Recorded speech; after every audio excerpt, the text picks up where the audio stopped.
la alabanza sea aquel que vive, toda la alabanza sea para Él. Toda la alabanza sea aquel que vive, toda la alabanza sea para Él. Jesús se entregó por mí, murió en la cruz y no le importó cómo tú eras. Él hizo su voluntad para que tú tuvieras vida eterna.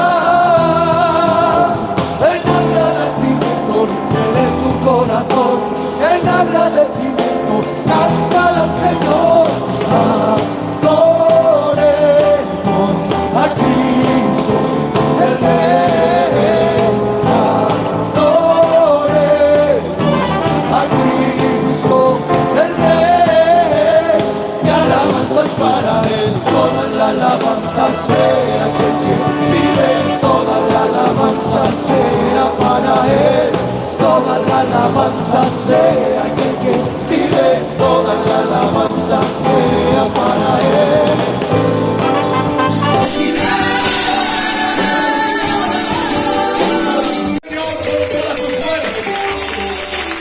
Dedicado para Él. Sí, Espíritu Santo.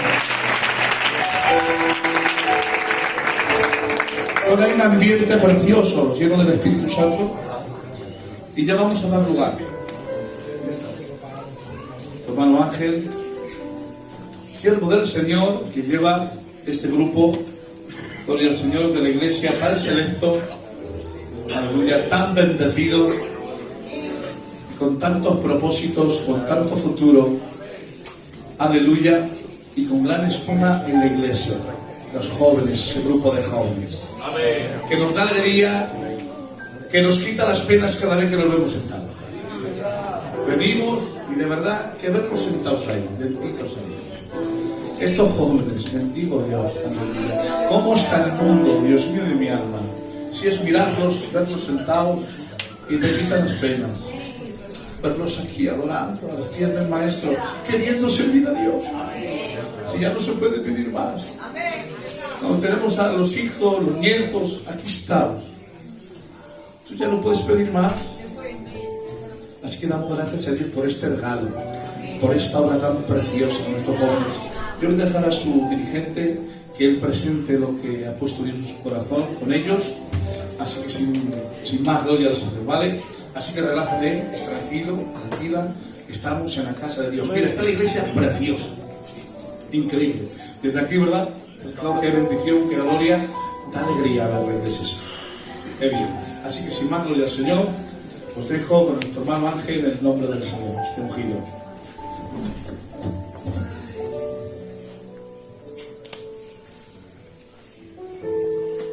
¿Hay aquí alguien que esté sintiendo la presencia del Señor? Levanta su mano y grita un poderoso gloria a Dios. ¡Gloria a Dios!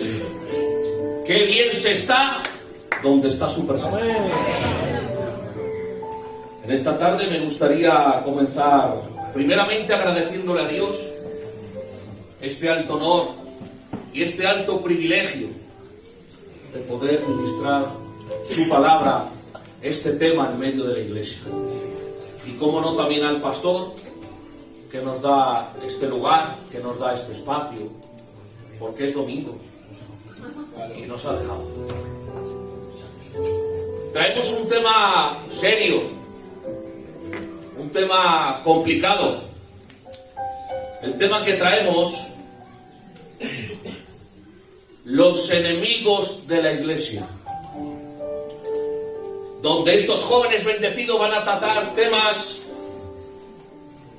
como el emocionalismo dentro de la iglesia, la falsa enseñanza, el trato de favor, la permisividad dentro de la iglesia, la falta de fe, una iglesia sin Biblia, la frialdad, el legalismo dentro de la iglesia, la mundanalidad dentro de la iglesia.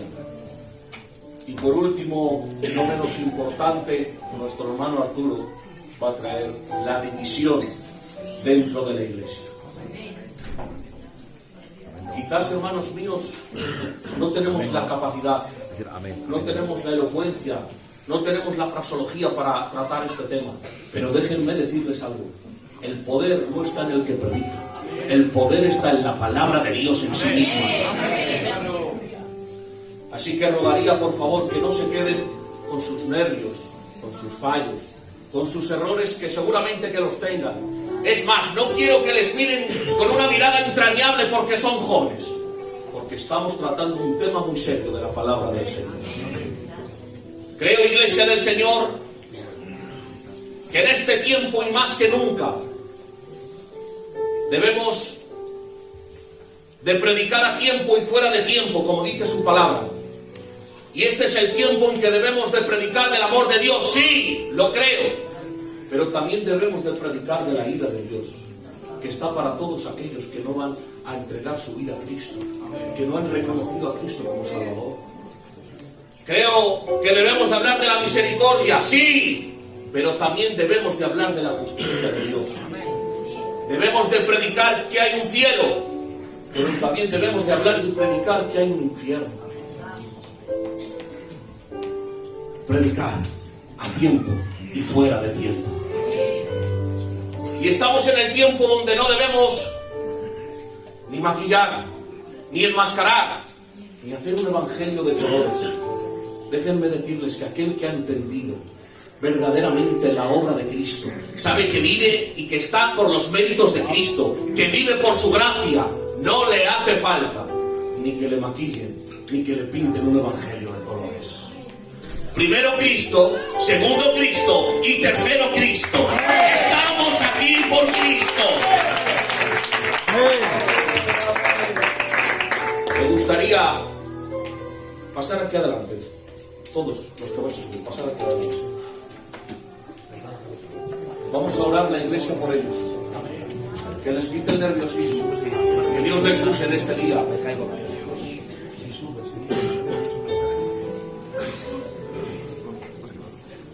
José, puesto de pie, siervo del Señor. José, no te veo.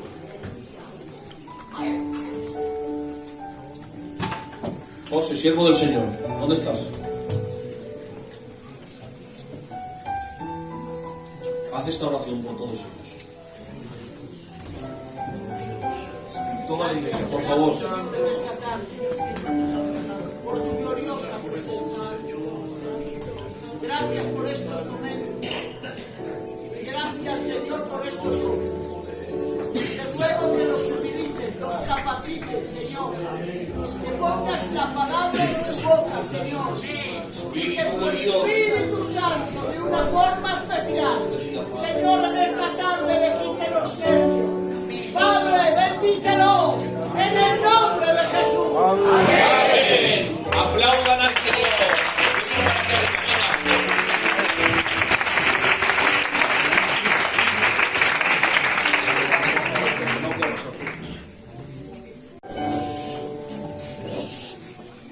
Buenas tardes, iglesia. Hoy yo vengo a hablar de un enemigo de la iglesia, como es el emocionalismo. Y primeramente decir que una iglesia emocionalista es aquella iglesia que se deja guiar por los ambientes, que no distingue un buen ambiente de la presencia de Dios. Una iglesia emocionalista es aquella que actúa en base a sus emociones. Y al cambiar constantemente nuestras emociones, no somos constantes en los caminos de Dios. Como dice en Santiago 1:8, el hombre de doble ánimo es inconstante en todos sus caminos. Y una de las consecuencias que tiene ser una iglesia emocionalista es que crees en Dios en ciertas ocasiones, pero dejas de confiar en Él tan pronto como vienen las pruebas. Pero las emociones no son tan malas, porque para seguir los mandamientos del Señor se necesitan emociones. Amén. Ejemplos de ellos son el Salmo 100, cantad alegres a Dios, habitantes de toda la tierra, servid a Jehová con alegría, venid ante su presencia con regocijo. Deuteronomio 6:5, y amarás a Jehová tu Dios de todo tu corazón y de toda tu alma y con todas tus fuerzas. Pero una iglesia emocionalista no busca el fundamento de la palabra, busca entretenimiento y fuegos artificiales. Las emociones no te dejan discernir el propósito de Dios en ti. Y lo que tiene que gobernar en nosotros es el conocimiento sobre la palabra, para poder llevar una vida conforme a la voluntad de Dios. Dice en Romanos 12:2, No os conforméis a este siglo, sino transformaos por medio de la renovación de vuestro entendimiento, para que comprobéis cuál sea la buena voluntad de Dios, agradable y perfecta. Pero no podemos dejarnos llevar por las emociones, porque el diablo puede atacarte por medio de ellas, como hizo con Elías, que al amenazarle Jezabel, en vez de presentar las cosas al Señor y afrontar su voluntad, se dejó guiar por su temor a la muerte y huyó a esconderse en el desierto. Pero mejor, tengamos la actitud de nuestro Señor Jesús en Getsemaní, cuando le dijo a Dios: Padre mío, si es posible, que pase de mí esta copa, pero no se haga mi voluntad, sino la suya.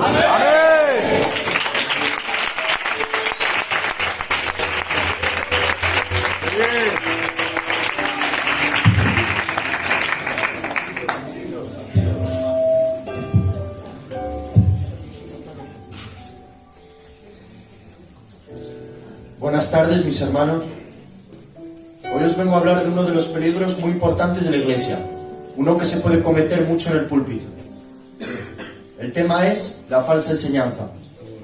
La falsa enseñanza es cualquier idea que anula, contradice, agrega o quita la doctrina enseñada en la Biblia. Ya sea anular una cosa que la Biblia no anula, contradecir versículos los unos con los otros, agregar enseñanzas o quitarlas. Todo esto es una falsa enseñanza. Lo que enseña la Biblia sobre la falsa enseñanza es lo siguiente. Primera de Timoteo, capítulo 6, versículo 3 al 5. Si alguno enseña otra cosa y no se conforma a las sanas palabras de nuestro Señor Jesucristo y a la doctrina que es conforme a la piedad, está envanecido, nada sabe, y delira acerca de cuestiones y contiendas de palabras, de las cuales nacen envidias, pleitos, blasfemias, malas sospechas, disputas necias de hombres corruptos de entendimiento y privados de la verdad, que toman la piedad como fuente de ganancia.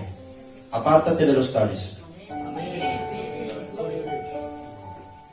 Una persona que habla sobre falsa enseñanza está delirando, pues piensa que sus palabras son mejores y más sanas que las de la Biblia, porque se piensa que es capaz de igualar o superar su palabra, poniéndose igual o superior que aquel que habita en la santidad.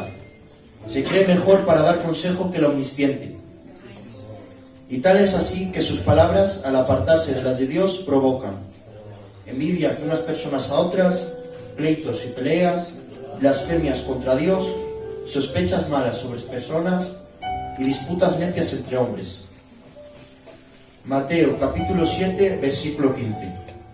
Guardaos de los falsos profetas, que vienen a vosotros con vestidos de ovejas, pero por dentro son lobos rapaces. Vienen vestidos de ovejas para aparentar que son santos y que poseen la benignidad, mansedumbre, etc.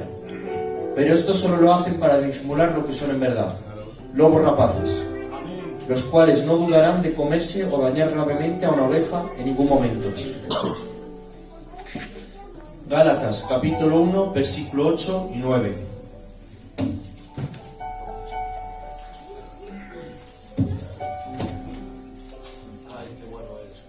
Mas si aun nosotros o un ángel del cielo os anunciare otro evangelio diferente del que os hemos anunciado, sea anatema.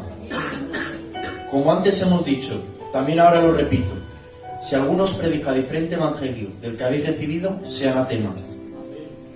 Es anatema, es decir, es maldito. Esto no es poco, porque ser maldito es ser literalmente amputado del cuerpo de Dios. Porque cuando un miembro se pudre del cuerpo y ya no hay solución para él, debe amputarse para no encangrenar al resto de miembros. Amén. Muy bien.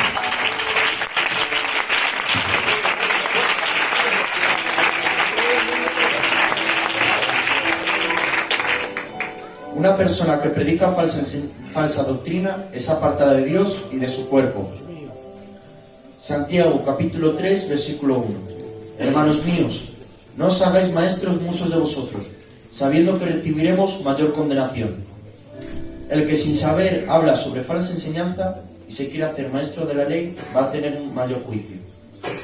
Mayor juicio por tener mayor luz, porque no es el mismo juicio que puede caer sobre una persona que nunca ha ido en iglesia que el que se hace llamar maestro de la ley y en verdad solo dice falsa doctrina.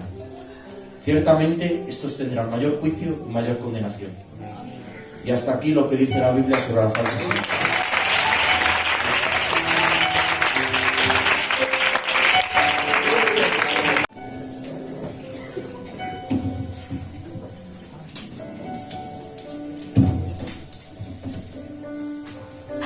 Dios os bendiga, la iglesia. Yo hoy tenía que hablar del trato de favor o tráfico de influencias. Que dicho así suena raro, pero el trato de favor es el trato que da una persona a otra para poder alcanzar derechos, beneficios, oportunidades, mejor situación que otra persona, atención, favoritismo o lugares. Es decir, el trato de favor significa que ya te trato a ti con cariño, con halagos, que te hago sentir cómodo para poder sacarte algo a cambio. Simplemente son gente interesada. Mirad, hermanos, hay mucha gente que aparentemente actúan con amor, pero simplemente están actuando con falsos halagos para recibir algo a cambio. Si no, hermanos, recordar que Judas también besó a Jesús. Los hechos que parecen de amor, pero no lo son, no salen de un corazón sincero, son actos que a Dios no le agradan. Mira lo que dice el libro de Judas 1:16. Estos son murmuradores, criticones, que andan tras sus propias pasiones, hablan con arrogancia, adulando a la gente para obtener beneficio.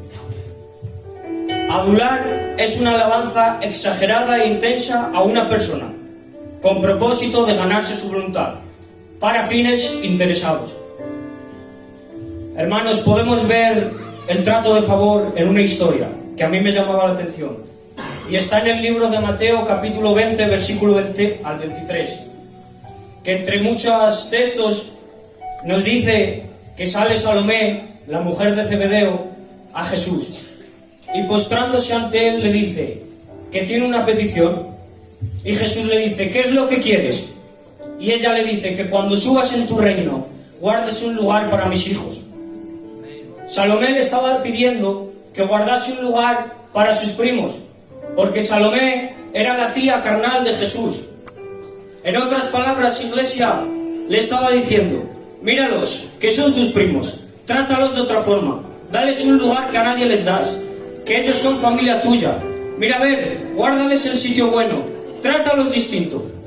Pero hermanos, bendita sea la sabiduría de Jesús, que supo que contestarle. Y más adelante le dice: el lugar que tú me pides a mí no me pertenece, sino al Padre. Hermanos, un detalle: el mayor fracaso para un cristiano es estar en el lugar equivocado.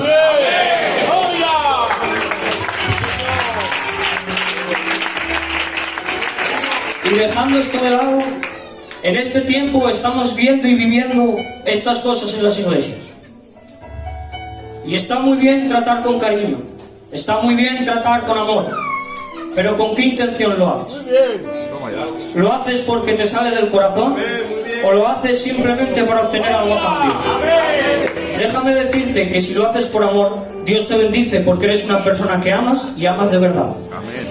Pero si lo haces por intentar sacar algo, tengo que decirte que eso que estás intentando por conseguir por métodos extraños que no son de Dios, no te va a traer nada bueno a tu vida. Si es un lugar lo que estás buscando, no va a ser un lugar para ti. ¿Sabes que Dios tiene preparadas a las personas que tienen que ocupar dichos lugares que tú quieres alcanzar con tu trato de favor? Mirad, hermanos, simplemente, el lugar o la cosa que estás buscando, no la busques a través del pastor, no la busques a través de los predicadores, no la busques a través de intentar aparentar ser quien no eres. Lo que tú estás buscando, búscalo en Jesús. Y hermanos, con mucho respeto y con mucho cariño os lo digo, basta ya de ser gente interesada, basta ya de abrazos y cariños falsos. Hoy es tiempo de que nos amemos, pero que nos amemos de verdad. Dios quiera, hermanos, que hoy en las iglesias reine la hermandad. Que Dios os bendiga un montón.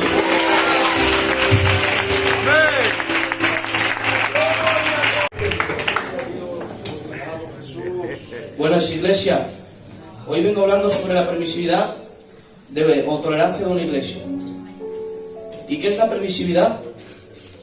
La permisividad en sí es que alguien deja pasar mucho las cosas, que por lo general no son buenas, las ignora y hace parecer que está bien y no pasa nada mal.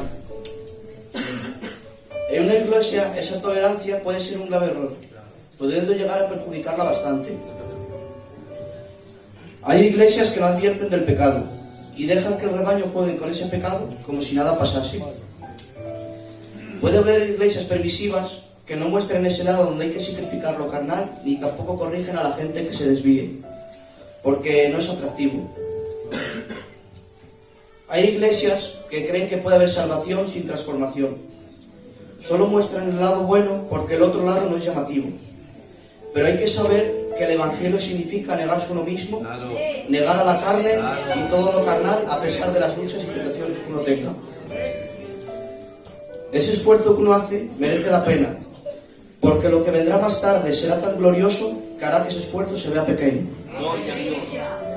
También puede haber iglesias que, por ejemplo, dejan a inconversos subir al púlpito a predicar sobre la palabra. Es como si se dejase al lobo cuidar del rebaño.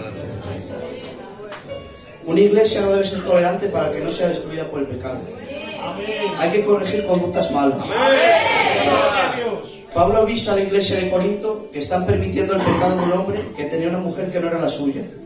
Y por eso les dice: y vosotros estáis envanecidos, ¿no debierais más bien haberos lamentado para que fuese quitado de en medio de vosotros el que cometió tal acción? Lo que quiere decir Pablo a los corintios es que no toleren el pecado que está cometiendo un hombre. Y por esto una iglesia no debe ser permisiva para que no sea destruida por el pecado. Dios os bendiga.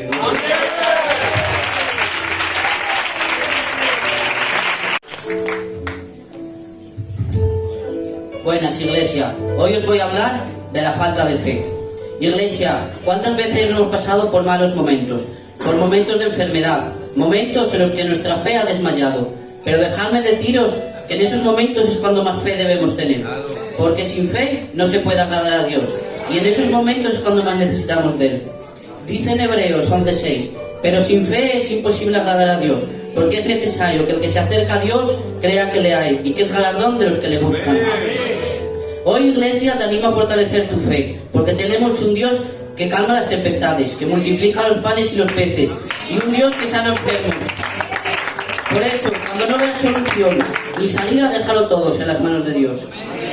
Dice en Mateo 17, del 19 al 20: viendo entonces los discípulos a Jesús, dijeron: ¿por qué nosotros no pudimos echarlo fuera? Y Jesús: por vuestra poca fe. Porque de cierto os digo que si tuvierais fe como un grano de mostaza, le diréis a este monte: pásate de aquí a allá, y se pasará, y nada os será imposible. Mirad, hermanos, ¿cómo no vamos a tener fe en Jesús? Confucio dijo: yo no soy el camino.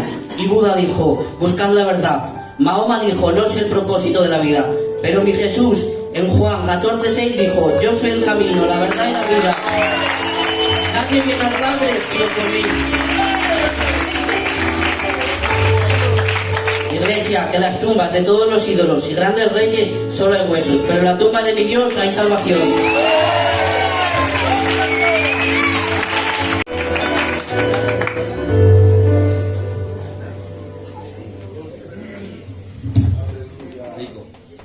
Buenas, iglesia.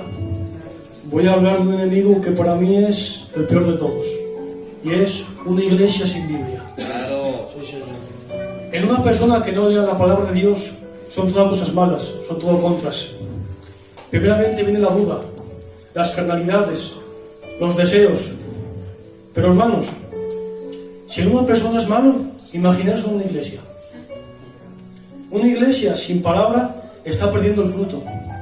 Está perdiendo esa fuente de vida que tienes en tus manos. Y esa renovación mental que queda la palabra en tu corazón y en tu mente. Una iglesia sin palabra conlleva pecados. Por ejemplo, falta de fe, falta de perdón, desobediencia y muchos pecados más. Pero ojo, también conlleva a la mayor ruina de un cristiano, que es perder la comunicación con Dios. Imaginaos, hermanos, esta iglesia sin comunicación con Dios. Esto no sería ni un culto ni una iglesia. Sería una reunión de gitanos perdiendo el tiempo. Dice en 1 de Pedro, del capítulo 2, versículo 2: desead como niños recién nacidos en el espíritu de para que por ella crezcáis para la salvación.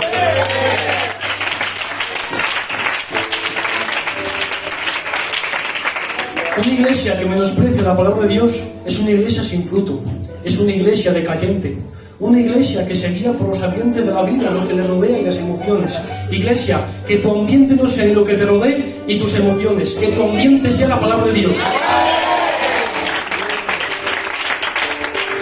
Es importante, hermanos, que la palabra de Dios te dé forma, que la palabra de Dios te dé carácter, que la palabra de Dios te consolide, que la palabra de Dios te madure y que la palabra de Dios se dé en tu interior.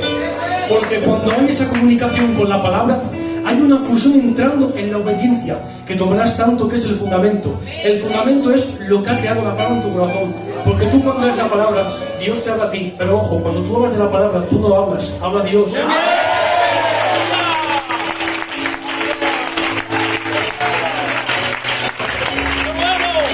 Dice en 2 Timoteo, en el capítulo 4, versículo 1 y 2: Te encarezco delante de Dios y del Señor Jesucristo, que juzgará a los vivos y a los muertos y su manifestación en su reino. Que prediques la palabra, que insistas a tiempo y fuera de tiempo, redarguye, reprende, exhorta con toda paciencia y doctrina.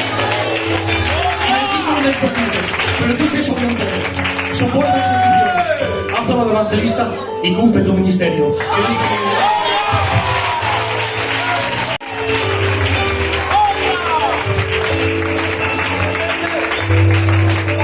Buenas tardes, iglesia. Hoy me ha tocado predicar y explicar el tema de la frialdad espiritual. La frialdad espiritual es una temporada de aumento del pecado y disminución de la obediencia en aquellos que profesan ser cristianos. ¿Qué dice la Biblia sobre la frialdad espiritual? Primero que todo, la frialdad espiritual tiene un proceso. Primero, dejas de leer la Biblia. Segundo, dejas de servir y de dar. Tercero, dejas de congregarte. En cada una de esas etapas estás cada vez más frío. Así que, iglesia, en el nombre de Jesús, vamos a ayudarnos los unos a los otros a avivarnos espiritualmente. Y con estos dos salmos espero que nos ayuden y espero que nos hagan bien. Salmo 51:15. Señor, abre mis labios y anunciará mi boca tu alabanza. Salmo 51:17. Los sacrificios de Dios son el espíritu quebrantado, al corazón contristo y humillado. No despreciarás tú, oh Dios. ¿Qué quiere decir estos dos salmos? Que no hay motivos para enfriarlos, porque Dios siempre estará ahí para ti.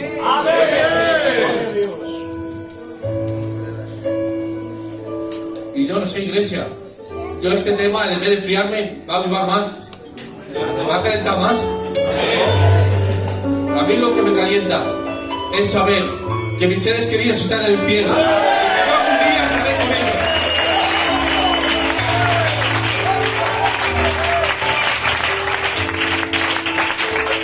Voy a decir este ejemplo, que sé que hace Dios para vosotros. Todos conocemos esta historia, la historia de un recto hombre de Dios, que jamás se enfrió, incluso su desgracia. Todos conocemos la historia de Job. Todo lo que él sufrió, lo perdió todo, sus tierras, sus hijos, todo. Pero a él nunca se le quitado las ganas de seguir adorando al Dios que todo lo puede. Al Dios de los milagros, al Dios del amor, al Dios que mira todo falso, Dios, pues solo uno merece nuestras alabanzas. Nuestro amor y nuestra fidelidad. Dios os bendiga, iglesia.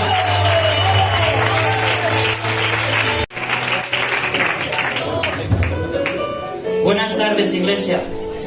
Deciros que hemos entrado todos un poco nerviosos, pero ¿qué cosas tiene el Espíritu Santo? Que un rato en su presencia calma todo. En primer lugar, quería pediros perdón por si veis algún error, ya que me ha tocado un tema difícil. Hoy os voy a hablar del legalismo. Voy a empezar explicando qué significa. Es una actitud que distorsiona la ley en su contexto original, de modo que lo reduce a una serie de cosas que se deben de hacer o no se deben hacer, para ganar el favor de Dios. Es un asesino de la gracia, la compasión y el amor. Legalismo es seguir las reglas, porque creemos que ganamos el favor de Dios, mientras que la obediencia verdadera surge de un corazón que ama a Dios y ama a los demás. En la Biblia vemos tres tipos de legalismo. El primero toma la ley y la aísla de Dios, quien dio la ley. El segundo tipo de legalismo hace una separación entre la letra de la ley y el espíritu de la ley, de modo que obedece la letra, pero violenta el espíritu. El tercer tipo de legalismo añade nuestras propias reglas a la ley de Dios. Es el más común. Jesús, en una ocasión, reprendió a los fariseos diciendo: Ustedes enseñan tradiciones humanas como si fueran palabra de Dios. Para que lo entendáis mejor, Iglesia, legalismo, yo obedezco, por lo tanto soy aceptado. Evangelio, yo soy aceptado, por lo tanto obedezco. ¡Amén!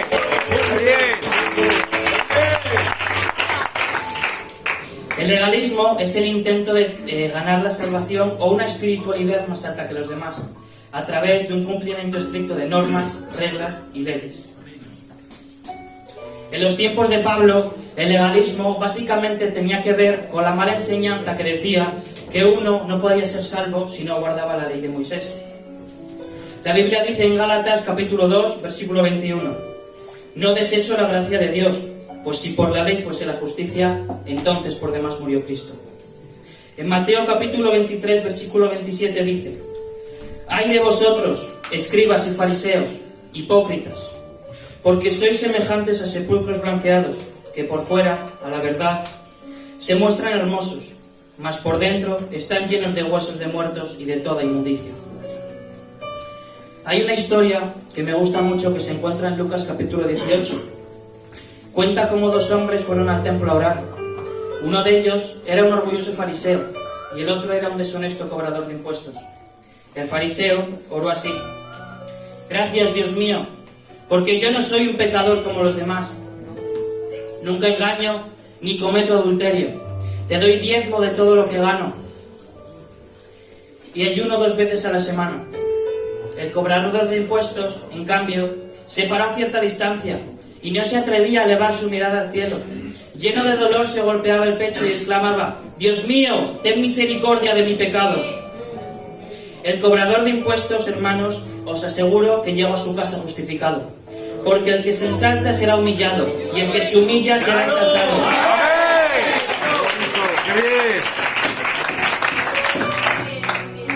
Hay un versículo que me gusta mucho, que es Efesios capítulo 2, versículos del 8 al 9. Dice: porque por gracia sois salvos por medio de la fe, y esto no es de vosotros, pues es don de Dios, no por obras, para que nadie se gloríe. La cultura, los límites impuestos, el juicio y la crítica, nada de esto transforma un corazón. Solo un encuentro con Dios y una vida en intimidad con Él transforma cualquier corazón. Lo contrario al legalismo es el Evangelio de la gracia.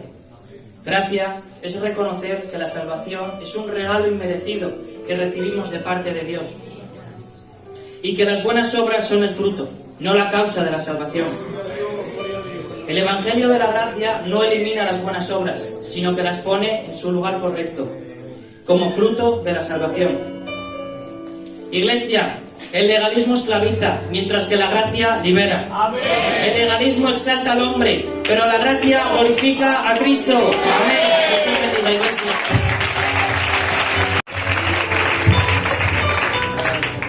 Que Dios os bendiga un montón, Iglesia. A mí me ha tocado un tema que llevo una semana ensayando solo para decir el nombre, que es la mundanalidad. La mundanalidad contra la Iglesia significa sumar del mundo y restar de Dios. No tiene otro nombre.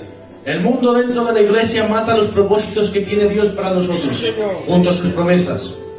Una Iglesia que permite, abre y adapta al mundo en sí misma es enemistada con Dios. Y no lo digo yo, lo dice en Santiago 4:4. Oh almas adúlteras, ¿no sabéis que la amistad del mundo es enemistad contra Dios? Cualquiera pues que quiera ser amigo del mundo se constituye enemigo de Dios. Porque una iglesia mundana rompe, mata. Pero la iglesia que su fundamento es Dios y sus reglas son la Biblia, es una iglesia con Dios y su propósito. Porque hay 2 tipos de dolores: el dolor que te hace el mundo, que te destruye y te desmorona, pero un dolor de Dios que es constructivo, un dolor de Dios que forma una iglesia, una familia. ¿Qué es la iglesia? ¿Cómo describe la Biblia la iglesia? La describe como sal. Y vosotros sois la sal de la tierra, dice Marcos 5:13. ¿Pero qué es la sal? La sal, cuando Jesús dice esto, es hace 2000 años, donde la sal se usaba para guardar el estado de las comidas. Lo que nos quiere decir este texto es que somos la única razón de la que estamos frenando la ira de Dios contra el mundo. Y nosotros aún así queremos meter aspectos del mundo en la iglesia.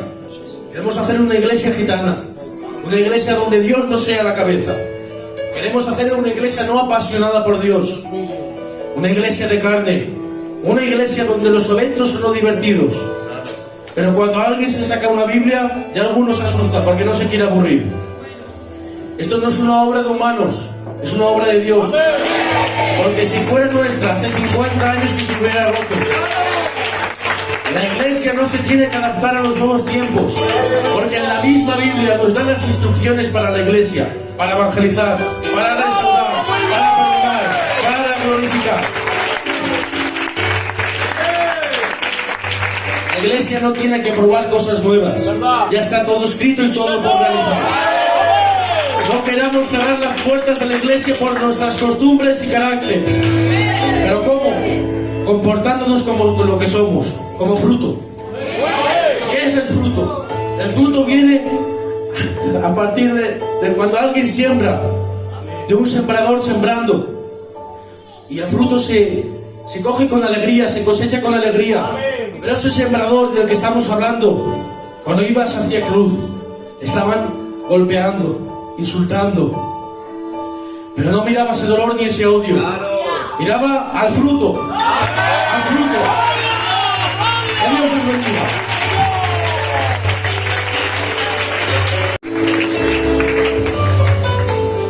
Buenas tardes, iglesia. Dios os bendiga mucho. Me ha costado llegar, pero bueno. Yo voy a hablar de un tema muy frecuente en las iglesias, como es la división. Lo primero que debemos de saber es qué es la división. La división es la separación de personas que no están de acuerdo con otras por sus comentarios o sus actos y deciden alejarse, creando así una división entre ellos.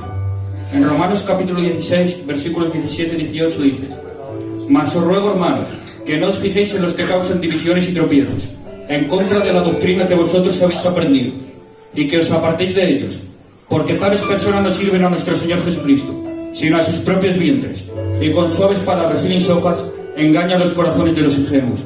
Iglesia, cuidado con la gente que quiere dividir, malmetiendo a uno, malmetiendo a otro.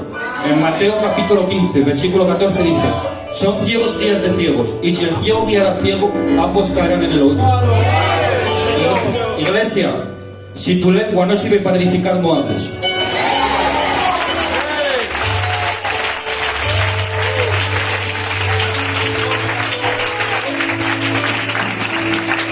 Porque el que no ama no ha conocido a Dios. Todo lo que hablemos será para restaurar, animar, hacer bien. Aquí, iglesia, no estamos para dividir, estamos para juntar. Pues escrito está, que os améis unos a los otros como yo os he amado. Otro de los motivos por los que hay mucha división en las iglesias es el egocentrismo, mirar por encima del hombro. Es que yo predico mejor que este, es que a mí Dios usa más que este. Cuidado, así lo que haces es dividir la iglesia. No te confundas, no te sientes en tronos que no te pertenecen, ni te cuelgues medallas que tú no conseguiste. Si un día es de bendición para el pueblo, no es por tu capacidad, es por su gracia y misericordia. Recuerda, tú sin Dios no eres nada, y Él sin ti sigue siendo todo. Por eso, como dice en Juan 3:30, es necesario que Él crezca para que yo venga.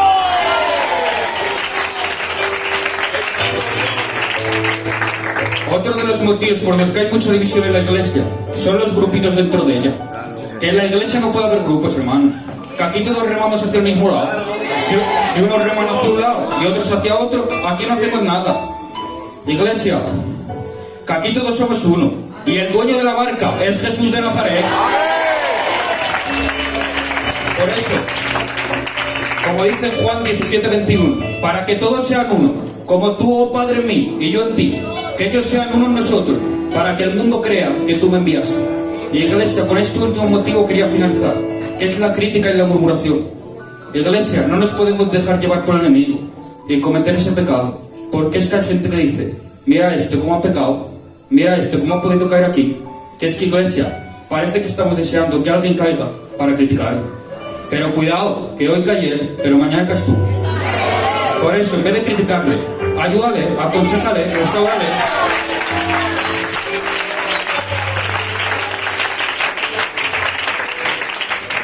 Iglesia, levántame con tus rodillas, no me destruyas con tu lengua.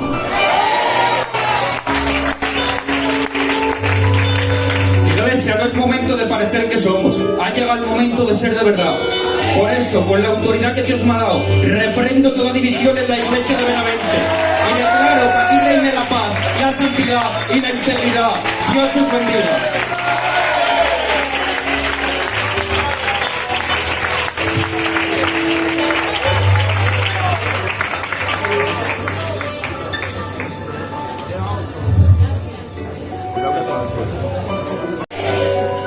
Todavía estoy un poco en un shock. Ya lo creo. Hombre. Y luego medito yo que predico. Impresionante. Impresionante.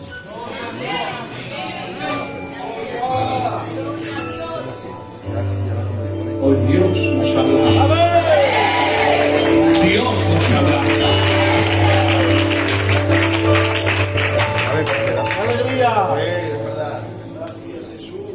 Que Dios bendiga a estos jóvenes. Amén. Increíble, de verdad. Hay un trabajo detrás.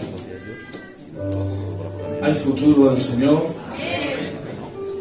Tenemos futuro, o sea que tranquilos. Gloria al Señor. Impresionante, de verdad que estoy. Eso, no sé. Increíble. Gloria a Dios. Tantas cosas, Dios mío. Pero cuánta verdad. Sí, Señor. ¿Y cómo defino todo esto, Señor? Lo he dicho. Me estaba ministrando Dios de una manera increíble. Me estaba edificando, me estaba avergonzando, todo. No sé. Me daba alegría, me daba. Me estaba dando por todos lados. Y estaba ministrando el camino de la piedad. ¿Sabes el camino de la piedad lo que es? Un evangelio aprobado por Dios. Amén. Aprobado. Y es donde Dios quiere meter la iglesia. Que Dios bendiga a estos jóvenes en el nombre de Jesús. Que Dios siga utilizándoles, tratándoles. Aleluya. La verdad que es para que se nos caiga la baba a la iglesia. Amén. Tener esta bendición, estas joyas, estos tesoros, estos regalos de parte del Señor. Y no menos, dar gracias a Dios por su dirigente, nuestro hermano Ángel, que ha hecho un trabajo y está haciendo un trabajo excepcional. Aleluya, y eso tiene fruto. Que Dios bendiga este ministerio, su casa, en el nombre de Jesús. De verdad, Ángel, se muestra que has entregado todo, que te has dejado usar, que estás haciendo un trabajo excepcional para la juventud. Desde el corazón te lo digo. Gracias por tu esfuerzo, por tu dedicación, porque sí que no para, los está llamando, sí que está con ellos. Así que te animo, gloria al Señor, a que sigas trabajando en la obra del Señor, porque estás trabajando en un grupo de la iglesia muy, muy importante. Aleluya. Así que, increíble el culto que hemos tenido. Vamos a poner de pie para dar gracias al Señor. Aleluya.